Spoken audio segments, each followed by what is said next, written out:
Welcome to Brainish English Stories. The man walked down the trail on a cold gray day. Pure white snow and ice covered the earth for as far as he could see. This was his first winter in Alaska. He was wearing heavy clothes and fur boots, but he still felt cold and uncomfortable. The man was on his way to a camp near Henderson Creek.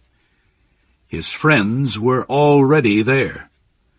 He expected to reach Henderson Creek by 6 o'clock that evening.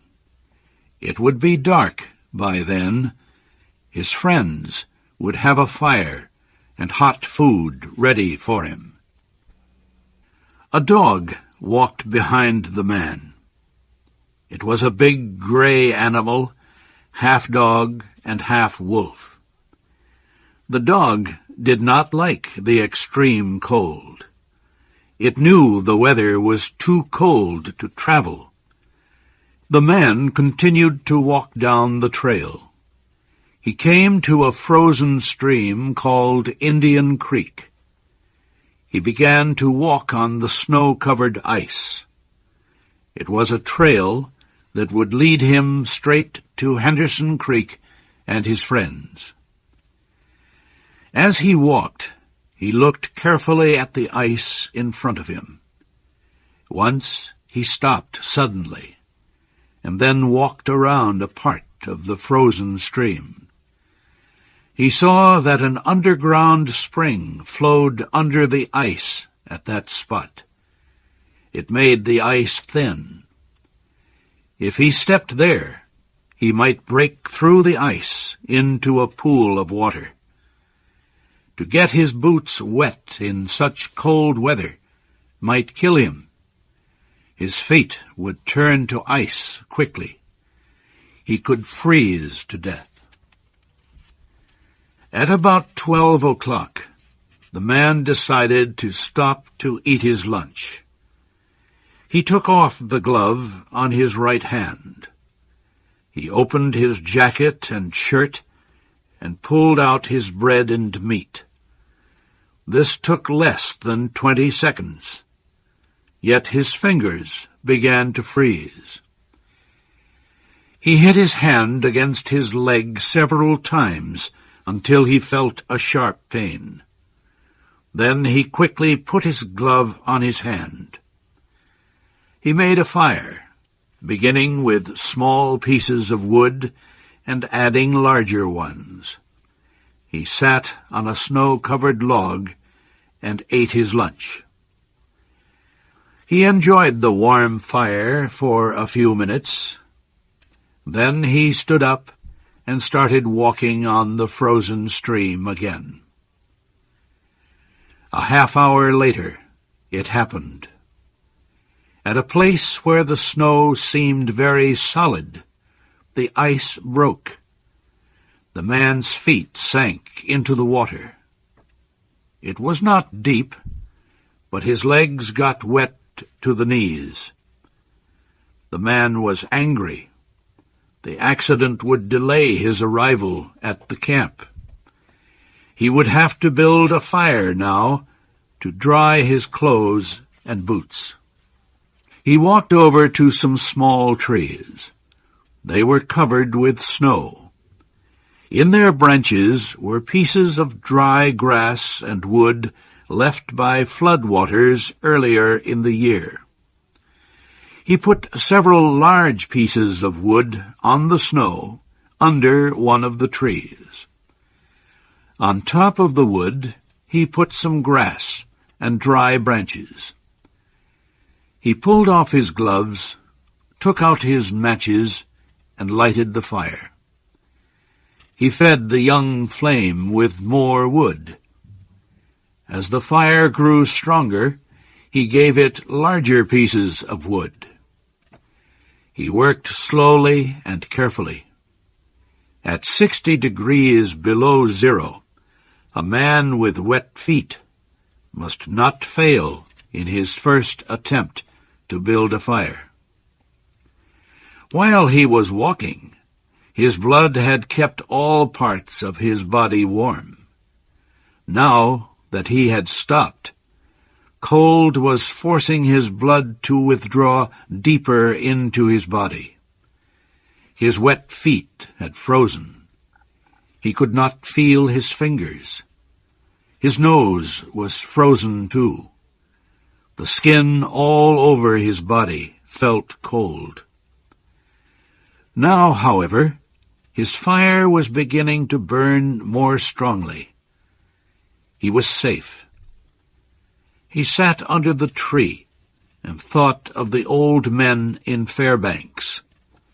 The old men had told him that no man should travel alone in the Yukon when the temperature is 60 degrees below zero. Yet here he was. He had had an accident. He was alone. And he had saved himself. He had built a fire. Those old men were weak, he thought. A real man could travel alone. If a man stayed calm, he would be all right. The man's boots were covered with ice. The strings on his boots were as hard as steel. He would have to cut them with his knife. He leaned back against the tree to take out his knife. Suddenly, without warning, a heavy mass of snow dropped down. His movement had shaken the young tree only a tiny bit, but it was enough to cause the branches of the tree to drop their heavy load. The man was shocked. He sat and looked at the place where the fire had been. The old man had been right, he thought. If he had another man with him, he would not be in any danger now. The other man could build the fire. Well, it was up to him to build the fire again. This time he must not fail. The man collected more wood. He reached into his pocket for the matches. But his fingers were frozen. He could not hold them. He began to hit his hands with all his force against his legs. After a while, feeling came back to his fingers. The man reached again into his pocket for the matches. But the tremendous cold quickly drove the life out of his fingers. All the matches fell onto the snow. He tried to pick one up, but failed. The man pulled on his glove and again beat his hand against his leg. Then he took the gloves off both hands and picked up all the matches. He gathered them together. Holding them with both hands, he scratched the matches along his leg. They immediately caught fire. He held the blazing matches to a piece of wood. After a while, he became aware that he could smell his hands burning. Then he began to feel the pain. He opened his hands, and the blazing matches fell onto the snow. The flame went out in a puff of gray smoke. The man looked up. The dog was still watching him. The man got an idea. He would kill the dog and bury his hands inside its warm body. When the feeling came back to his fingers, he could build another fire. He called to the dog. The dog heard danger in the man's voice. It backed away. The man called again. This time the dog came closer. The man reached for his knife, but he had forgotten that he could not bend his fingers. He could not kill the dog because he could not hold his knife. The fear of death came over the man. He jumped up and began to run. The running began to make him feel better. Maybe running would make his feet warm. If he ran far enough, he would reach his friends at Henderson Creek. They would take care of him. It felt strange to run and not feel his feet when they hit the ground. He fell several times. He decided to rest a while. As he lay in the snow, he noticed that he was not shaking. He could not feel his nose, or fingers, or feet. Yet he was feeling quite warm and comfortable. He realized he was going to die. Well, he decided he might as well take it like a man. There were worse ways to die. The man closed his eyes and floated into the most comfortable sleep he had ever known.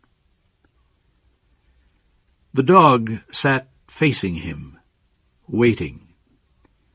Finally, the dog moved closer to the man and caught the smell of death. The animal threw back its head.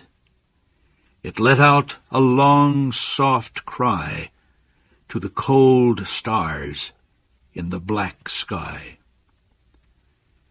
And then it turned and ran toward Henderson Creek, where it knew there was food and a fire.